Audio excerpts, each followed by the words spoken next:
Hello everybody, welcome to my channel judiciary prep up. हम कर रहे हैं बहुत ही इंपॉर्टेंट एग्जाम की तैयारी, दैट इज जेडीए जेएलओ। हमने स्टार्ट किया था राजस्थान टीएनसी एक्ट 1955, जिसमें हमने 176 सेक्शन तक कवर कर लिया था। आज हम करेंगे 177 से स्टार्ट। देखिए, जितना भी इंपॉर्टेंट एस्पेक्ट था, जितना भी टेक्निकल एस्पेक्ट था, हम ऑलमोस्ट उसको क्लियर कर चुके हैं। अब हमारा थोड़ा सा, अगर मैं बोलूँ, इजी जो पोर्शन है वो स्टार्ट हो गया है। जितने भी इंग्लिश मीडियम के स्टूडेंट है, हिंदी मीडियम स्टूडेंट है, आपसे रिक्वेस्ट है वीडियो को लास्ट तक देखना। मैंने हर सेक्शन को सिंप्लीफाई तरीके से करा है, एलोबरेट, ताकि आपको इजीली से समझ आ जाए। अब जैसे अगर मैं बात करूं, सेक्शन 167 तो 176 तो हमने लास्ट वीडियो में कवर कर ही लिया था। आज हमें करना है सेक्शन 177 से। तो देखिए, अगर आप सेक्शन 177 देखेंगे, जो कि बात करता है इजेक्टमेंट फॉर हार्मफुल एक्ट्स और ब्रीच। ठीक है, इजेक्टमेंट फॉर, जैसे अगर आप इसका हेडिंग देखेंगे तो लिखा है इजेक्टमेंट फॉर डेट्रीमेंटल एक्ट और ब्रीच ऑफ कंडीशन। तो देखिए, डेट्रीमेंटल एक्ट का मतलब क्या है? ऐसे एक्ट्स जो कि हार्मफुल है। तो मैंने क्या किया है ना, ऐसा मत सोचना कि हेडिंग अलग है, क्योंकि मैं बेसिकली आपको सिंप्लीफाई तरीके से पढ़ा रही हूँ, तो इजी वे में बता रही हूँ। मतलब वही है दोनों का, ठीक है। क्योंकि कुछ कुछ कमेंट्स आते हैं कि ये हेडिंग ऐसे लिखा था। मैं वर्ड टू वर्ड नहीं लिख रही हूँ, मैंने जस्ट लिखा है समझाने के लिए, ठीक है।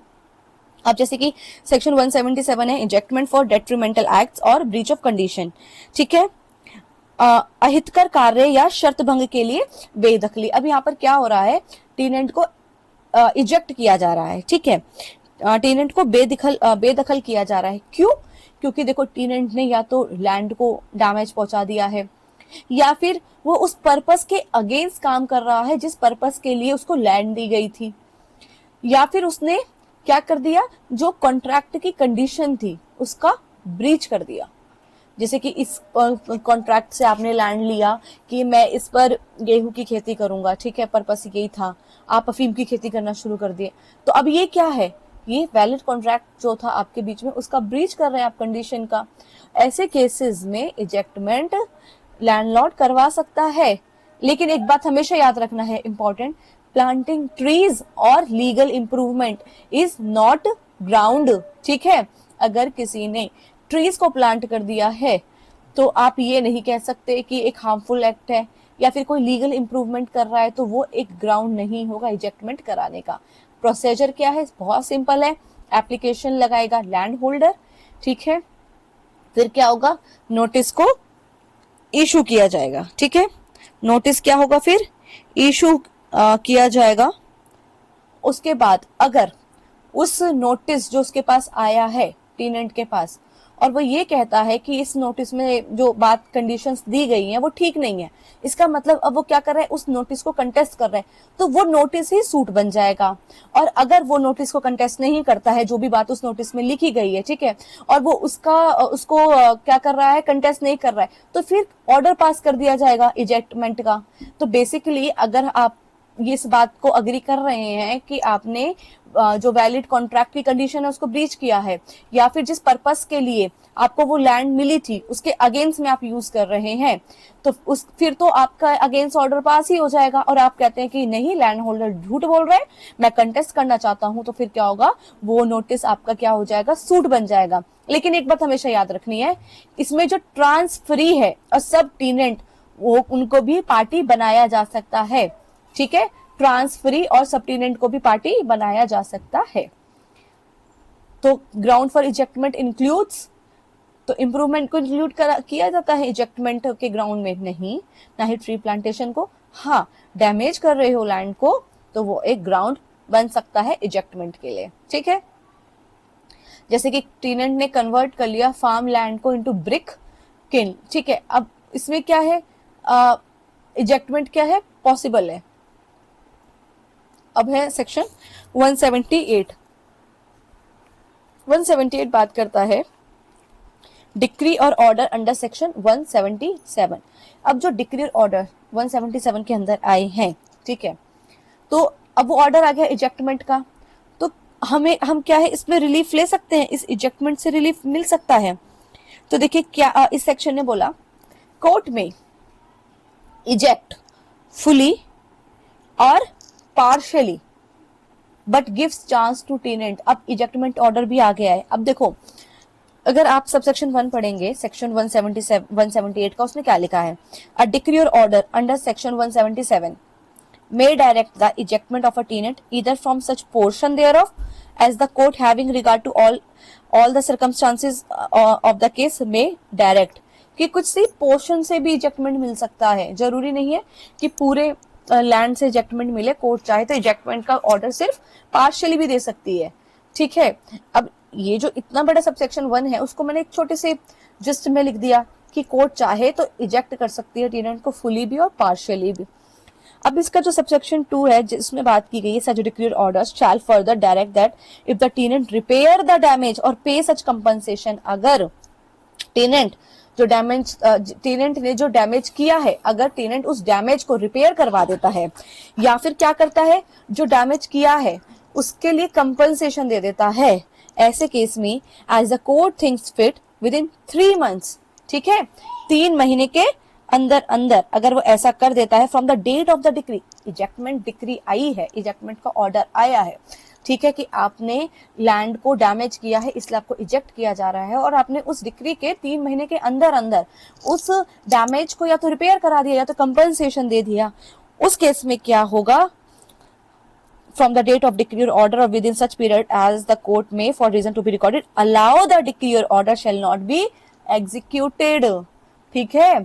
तो अब जो आपको क्या मिला है, आपको रिलीफ ही तो मिला है ना इंजेक्टमेंट से।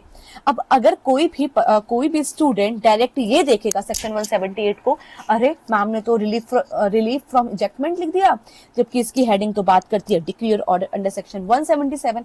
तो देखो मैंने आपको क्या बताया, मैं जिस्ट लिख रही हूँ कि जो इजेक्टमेंट का ऑर्डर 177 में मिला है उससे आपको रिलीफ भी मिल सकता है, ये सेक्शन 178 कह रहा है।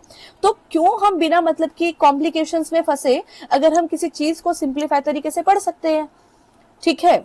तो आप बिल्कुल ट्रस्ट करो और जैसे मैं बता रही हूँ बस उस चीज को फॉलो करते जाओ, ट्रस्ट मी आपका बहुत ही छोटे छोटे पॉइंट्स भी क्लियर होते जाएंगे।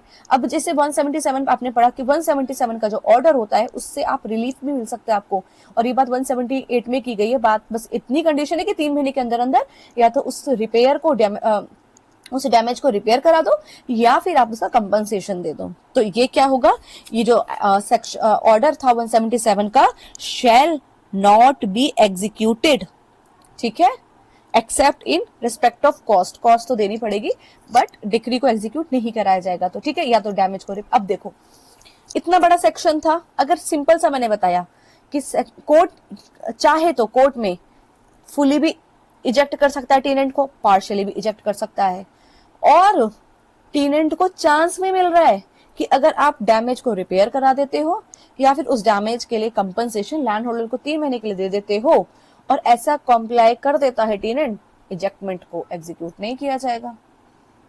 तो जितना पढ़ा रही हूं वो आप ट्रस्ट करके उसको समझो, ठीक है, कोई प्रॉब्लम वाली बात नहीं है। उसके बाद है हमारा एमसीक्यू इसका। अच्छा, टेनेंट डैमेज कर रहा है लैंड को तो कोर्ट ऑर्डर कर सकते कंपनसेशन के लिए, टेनेंट ने पे कर दिया तो पोजीशन में रहो, फिर इजेक्टमेंट नहीं मिलेगा।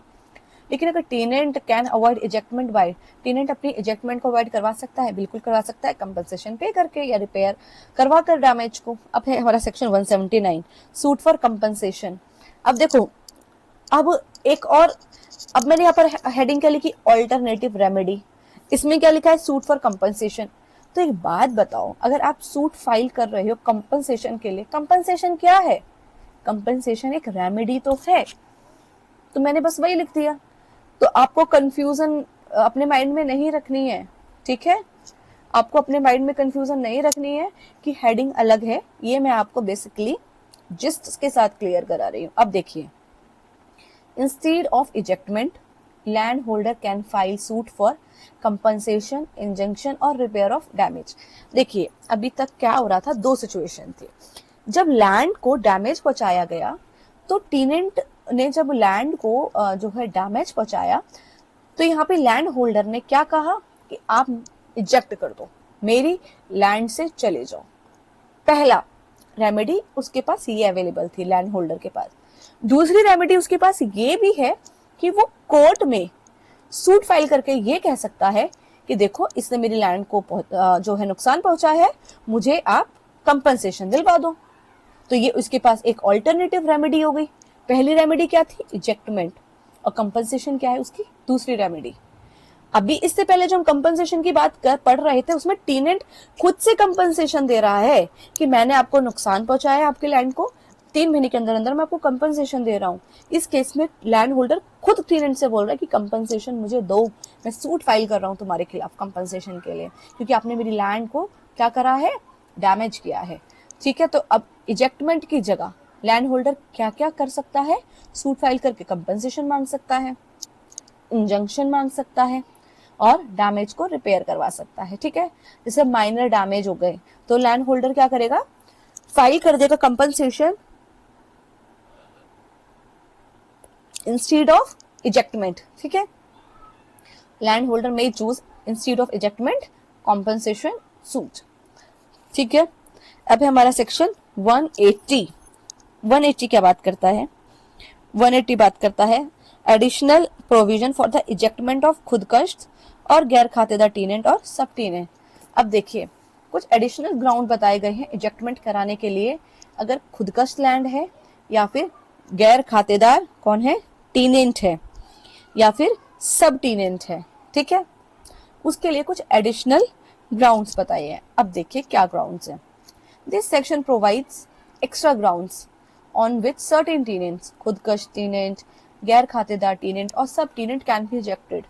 तो अगर आप गैर खातेदार टीनेंट हैं या फिर आप खुदकश लैंड के टीनेंट हैं तो कुछ एक्स्ट्रा ग्राउंड्स लगाकर आपको हटाया जा सकता है। पहला, excess land minimum area rule. अब क्या था? एक मिनिमम एरिया रूल है कि इतनी ही पर्टिकुलर लैंड आपको मिली है। ठीक है, क्या हुआ? टीनेंट ने होल्ड की है land more than minimum prescribed area. अगर टीनेंट होल्ड कर रहा है प्रिस्क्राइब्ड एरिया से ज्यादा, जो मिनिमम प्रिस्क्राइब्ड एरिया है उससे ज्यादा, तो लैंड होल्डर उसको इजेक्ट कर सकता है from excess land for personal cultivation. देखिए जो खुदकश लैंड होती है उसका मतलब क्या होता है? जो खुदकश लैंड का मतलब वो लैंड जिसको लैंड होल्डर खुद पर्सनल कल्टीवेशन के लिए रख रहा है। अब उसने जब आगे उसको टेनेंसी पे दिया तो उसकी लैंड पर एक्सेस एरिया पर टेनेंट क्या कर रहा था? होल्ड कर रहा था। तो जितने एक्सेस एरिया पे वो होल्ड कर रहा था उतने पैसे लैंड होल्डर उसको इजेक्ट करा देगा कि मैं इस पे पर्सनल कल्टीवेशन करूंगा। ठीक है, तो इसकी कंडीशन क्या होगी? Minimum area should ensure, minimum area में कम से कम उसको tenant get 1200 annual income excluding labour cost. तो कंडीशन क्या है? Minimum area should ensure tenant get कि उसको 1200 रुपए एनुअल इनकम जो है उसको कम से कम इतनी तो मिले, 1200 रुपए का एनुअल इनकम तो हो उसको, उस एरिया से इतना मिनिमम एरिया तो उसको मिले। फिर है ईयर टू ईयर टेनेंट।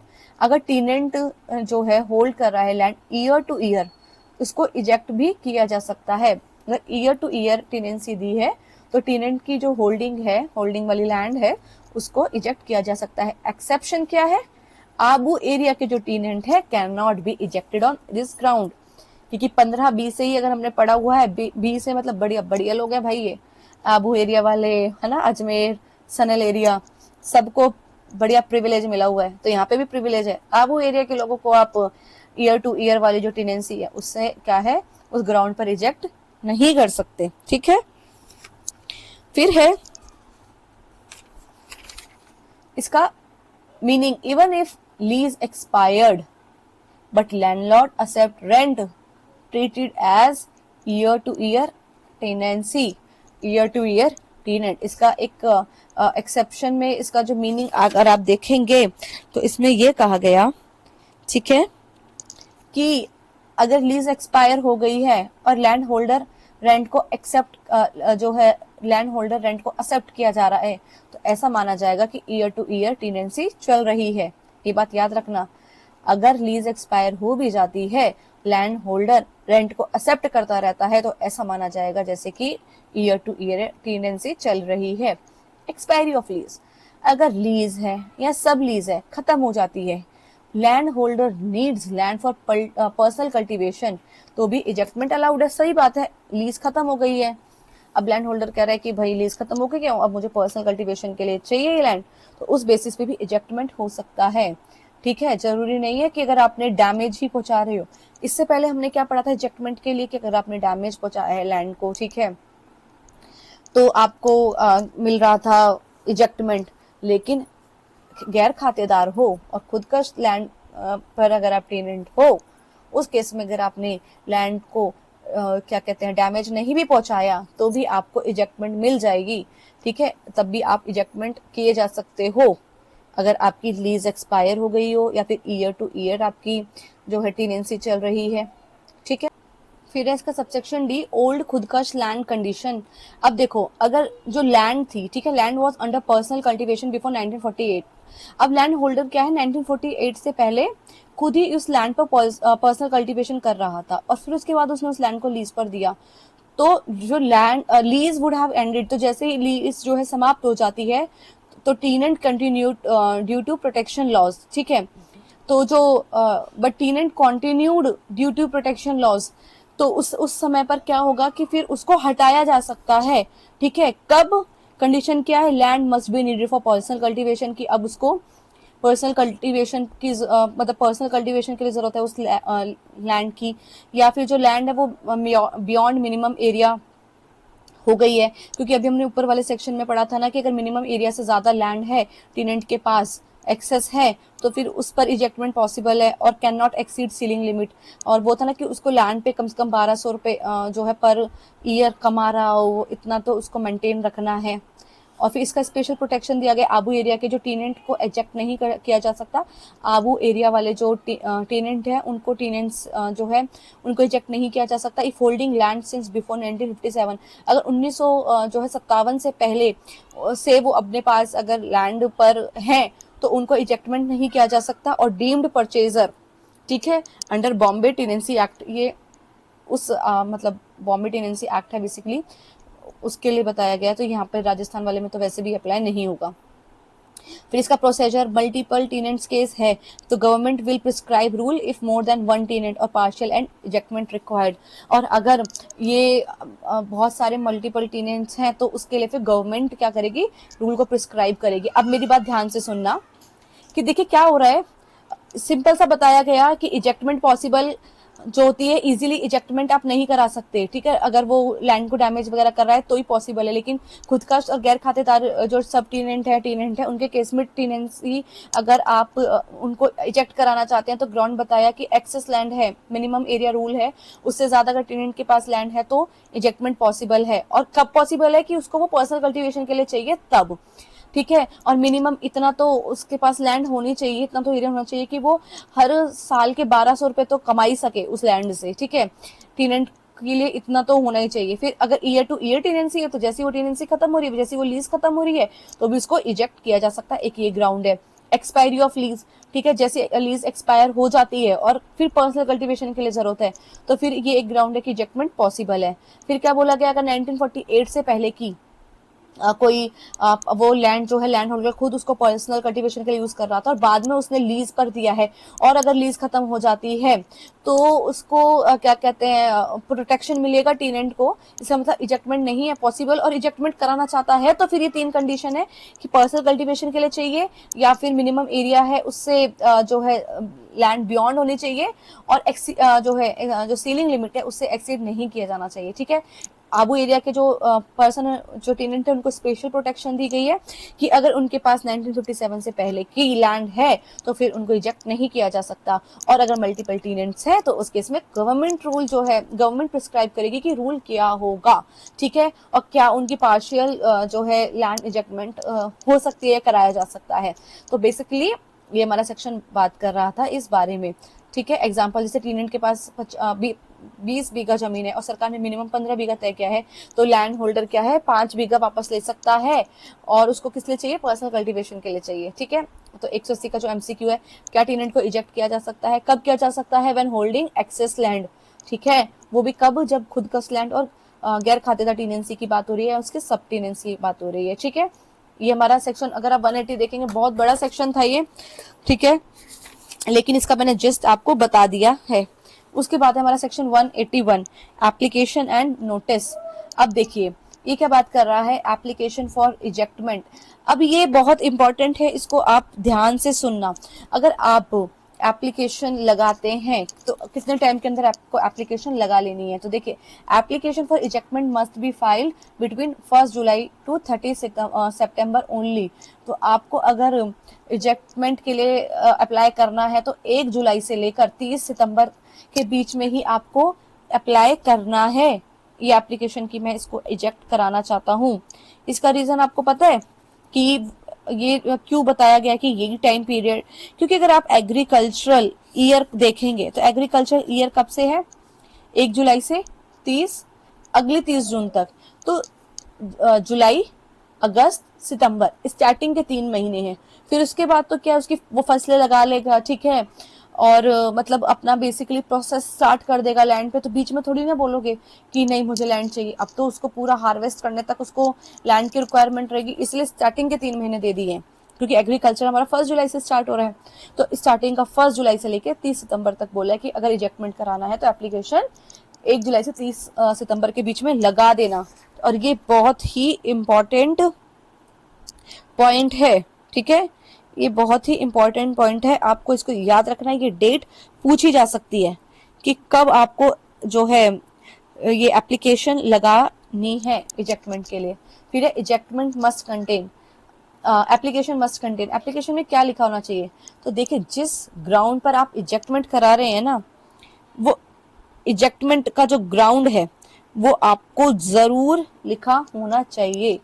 फिर है नोटिस टू टीनेंट, फिर टीनेंट को नोटिस जाएगा कि देखिए ऐसे ऐसे एप्लीकेशन फाइल हुई है, आप बताइए, रिप्लाई कीजिए, ठीक है। या फिर आप इसको गलत बोल रहे हैं कि ये जो इजेक्टमेंट है ये कि मैंने डैमेज किया है लैंड को, ऐसा कुछ नहीं है, मैं इस को कंटेस्ट करना चाहता हूं। तो फिर अगर आप कंटेस्ट करना चाहते हैं, मतलब मुकदमा जो है वो इसको लड़ना चाहते हैं, बेसिकली मुकदमा करना चाहते हैं, तो 30 दिन के अंदर अंदर कर लीजिए। 30 डेज का टाइम दिया गया है कंटेस्ट करने के लिए। फिर उसके बाद है हमारा इसका एग्जाम्पल, लैंड होल्डर 10 अक्टूबर को आवेदन करता है तो एप्लीकेशन इनवैलिड है क्योंकि टाइम लिमिट क्रॉस हो चुका है। देखिए, मैं स्टूडेंट आपको बात बताती हूँ, अभी तो आपको लग रहा होगा ठीक है समझ आ रहा है, इस वीडियो को कम से कम, मतलब जो मैंने ये आपको पूरा सीरीज करा रही हूँ, हर वीडियो को कम से कम आपको 3 बार तो मतलब देखना ही देखना है। टाइम निकालो, कॉन्सेप्ट क्लियर करते चलो, बार बार देखो, तभी आपको एक बेटर अंडरस्टैंडिंग होगी। एक बार देखने से बाद में भूल जाओगे, और हमेशा नोट्स बनाते हुए चलो। जैसे मैं नोट्स बनाते, मैं आपको पढ़ा भी रही हूँ साथ के साथ, और मैं खुद नोट डाउन कर रही हूँ साथ के साथ, ये जो कीवर्ड्स है मैं खुद नोट डाउन कर रही हूँ। तो आप भी पेन लेके बैठो, अपना बेयरक लेके बैठो, और साथ के साथ नोट डाउन करते हुए चलो, ठीक है। मैं गारंटी देती हूँ आपको, आपके माइनर लॉज में आपको कोई प्रॉब्लम नहीं आएगी। अगर जिस तरीके से मैं प्रिपेयर करा रही हूँ आप उस तरीके से प्रिपेयर कर लेते हैं, इतना बेटर अंडरस्टैंडिंग और इतनी अच्छी कमांड मतलब आपको आ जाएगी ना इन माइनर एक्ट्स पर कि आप कभी भूलोगे भी नहीं। लेकिन बस आपकी कंडीशन यही है कि आपको हर बेयर एक्ट को कम से कम 2-3 बार रिवीजन करनी है। रैपिड रिवीजन बैच पे तब आना जब इसको आप खुद से 2-3 बार अच्छे से पढ़ लो। डायरेक्ट रैपिड रिवीजन बैच पे किसी भी प्लेटफॉर्म पे जंप मत करना, उससे माइंड में सिर्फ एक कंफ्यूजन क्रिएट होती है। रैपिड रिवीजन बैच सिर्फ उन्हीं स्टूडेंट के लिए होता है जिनका कोर्स कंप्लीट हो गया होता है। Never join rapid revision batch if you are not going through the bare act completely, ठीक है। अब देखिए इसका एमसीक्यू, एप्लीकेशन फॉर इजेक्टमेंट कब वैलिड है, जब आप उसको 3 महीने के अंदर 30 दिन के अंदर अंदर आपको क्या करना है, नोटिस का रिप्लाई करना है, और इजेक्टमेंट की एप्लीकेशन आपको जुलाई से लेकर सितंबर के बीच में लगा देनी है। 1 जुलाई से 30 सितंबर के बीच में एप्लीकेशन इजेक्टमेंट की आपको लगा देनी है, तभी वैलिड होगी। अब है इसका सेक्शन 182, प्रोसीजर क्या होगा subsequent to the issue of notice. Notice जारी होने के बाद की क्या प्रक्रिया है, प्रोसीजर क्या है आफ्टर नोटिस। नोटिस चला गया कि देखो आपको ऐसे ऐसे करने के लिए इजेक्टमेंट के लिए आप के लिए एप्लीकेशन लगी है, ठीक है, नोटिस भेज दिया, टीनेंट को नोटिस दे दिया इस बात का। अब टीनेंट अगर अपीयर करता है और एडमिट कर लेता है तो कोर्ट फिर क्या करेगा, इजेक्टमेंट का ऑर्डर पास कर देगा, ठीक है, इजेक्टमेंट का ऑर्डर पास कर देगा, और कोई भी कॉस्ट इम्पोज नहीं होगी टीनेंट पे अगर टीनेंट मान लेता है, ठीक है। टीनेंट ने अपीयर किया और माना हाँ ऐसा हुआ है तो इजेक्टमेंट का ऑर्डर पास कर देंगे, ठीक है, आप जाइए। लेकिन अगर टीनेंट अपीयर नहीं करता है तो क्या होगा, उस केस में कोर्ट इजेक्टमेंट का ऑर्डर एक्स पार्टे पास कर देगी। दोनों में ही जो है पास हो रहा है, ठीक है।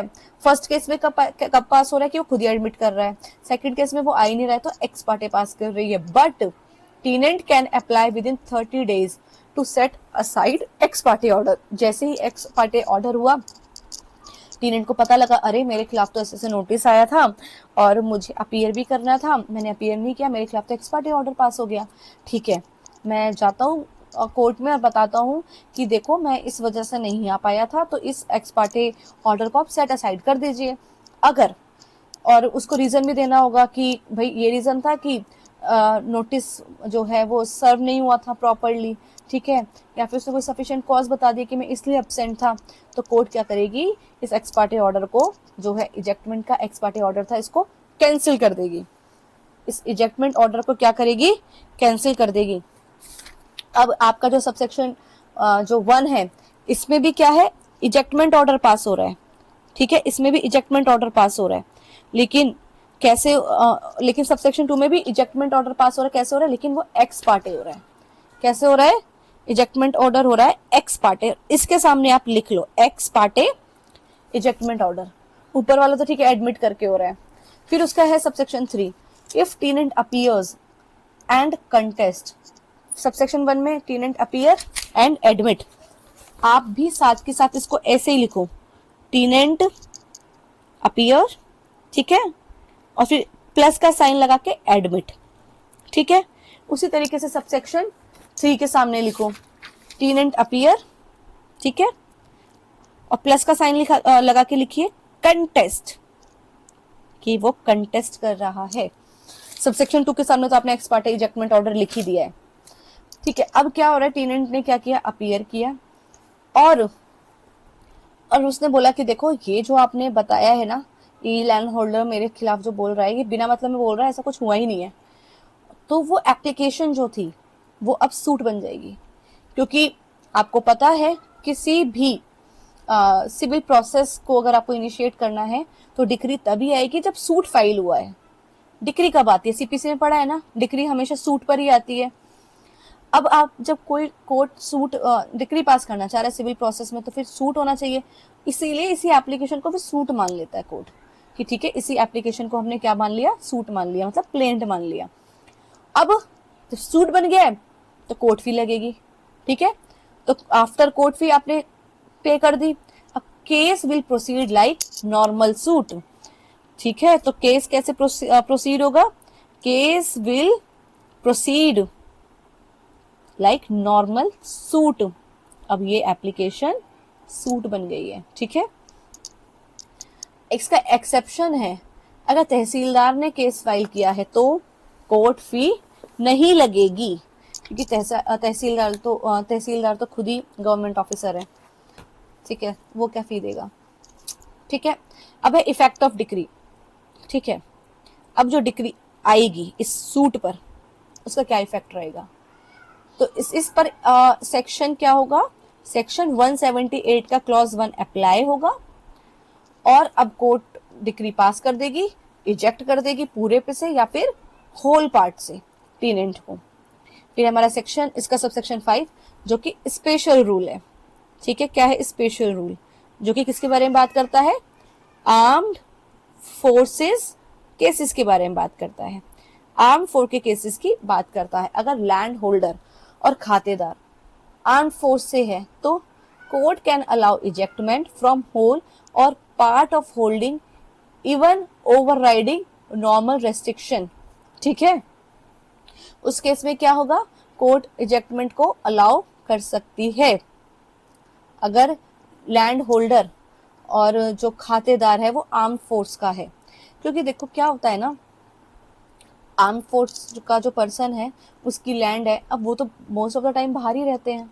उस केस में क्या है, फिर उस केस में उसकी लैंड पर अगर टीनेंट कुछ बदमाशी कर रहा है तो कोर्ट इजेक्टमेंट को बेसिकली क्या कर देती है, अलाउ कर देती है, इवन फ्रॉम होल और part of holding even over riding normal restriction. जैसे कोई भी नॉर्मल रेस्ट्रिक्शन है कि अगर ये जो है डैमेज कर रहा है तभी आप टेनेंट को हटा सकते हैं, लेकिन आर्म फोर्स के पर्सन है वो कैसे मतलब इन्हीं सारे रेस्ट्रिक्शन को फॉलो करके उस टेनेंट को हटवाए, तो उनको थोड़ा सा प्रिविलेज दे दिया जाता है कि नॉर्मल रेस्ट्रिक्शन को हटाओ, अगर थोड़ा सा भी प्रॉब्लम लग रहा है हमें तो हम इसको क्या कर सकते हैं, हटवा सकते हैं टेनेंट को, लेकिन लिमिट क्या है, up to ceiling area only. ठीक है, इसकी लिमिट है सिर्फ सीलिंग एरिया ओनली। ठीक है, अब इसका एग्जाम्पल, टेनेंट को नोटिस मिलने के बाद जो है वो नहीं आया, कोर्ट ने इजेक्टमेंट ऑर्डर दे दिया। अब क्या हो रहा है, टेनेंट 20 दिन बाद प्रूव करता है कि नोटिस नहीं मिला, तो ऑर्डर क्या हो गया, ऑर्डर हो गया कैंसिल, और अब केस दोबारा चलेगा। तो अब देखिए सेक्शन 182 का MCQ, if tenant does not appear after notice, क्या होगा, इजेक्टमेंट ऑर्डर पास हो जाएगा। फिर है section 182, time limit for application. अब एप्लीकेशन फाइल करने की टाइम लिमिट, अभी हमने ऊपर क्या पढ़ा था, ऊपर भी बेसिकली हमने यही पढ़ा था ना, procedure subsequent to the issue of notice. ठीक है, सेक्शन 182 में, 181 में हमने पढ़ा था एप्लीकेशन एंड नोटिस। अब देखिए ये बात कर रहा है time limit for application. Application under section 180 का ए और डी, 180 का ए, ठीक है, तो 180 का ए हमने क्या पढ़ा था, टेनेंट ऑफ खुदकश और गैर खातेदार tenant of sub tenant shall also be liable on application. 180 में हमने पढ़ा था कि आप खुदकश लैंड, ठीक है, और गैर खातेदार टेनेंट है, उनको क्या कर सकते हैं, रिमूव करा सकते हैं। ठीक है, लैंड पे से इजेक्ट करा सकते हैं, कब, नॉर्मल कंडीशन से अलावा भी, कि जो मिनिमम एरिया होना चाहिए था टेनेंट के पास उससे ज्यादा है तो आप उसको रिमूव करा सकते हैं। या तो ये वाली कंडीशन है, या फिर उसकी डी कंडीशन। डी कंडीशन में क्या था, land has been under personal cultivation of the landholder for a continuous period of 5 years immediately preceding the agriculture, 1948 और 1949 वाला क्राइटेरिया। अगर ये दो क्राइटेरिया है और अगर आप तब इजेक्टमेंट कराना चाह रहे हैं, उस केस में आप क्या कर सकते हैं, आपकी application must be filed with in 3 years।